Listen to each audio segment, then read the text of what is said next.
Taigi, sveiki visi atvykę, čia Revolusimas Vėliautas ir šiandien mes testuosime Prime. Tai čia yra kažkoks Sour Nova. O taip atrodo labai cool, tai manau iš karto jau testuojam. Aš taip net darysiu. Nu, atidariau. Atrodo mėlynai. Gerai, paragausiu.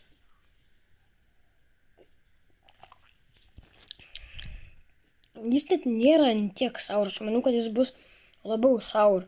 Šiaip tai gana good taste. Va.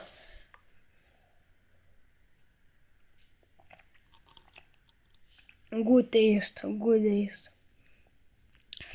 Taip jis nėra tiek rūgštus, aš manau, kad jis rūgštus, bet realiai visai good taste. Tai dar vieną paskutinę gurkšnį. Pirkau iš ten Depopą už gal 3 eurus, nes nuolaida buvo tai. Jo, like, subscribe, viso gero.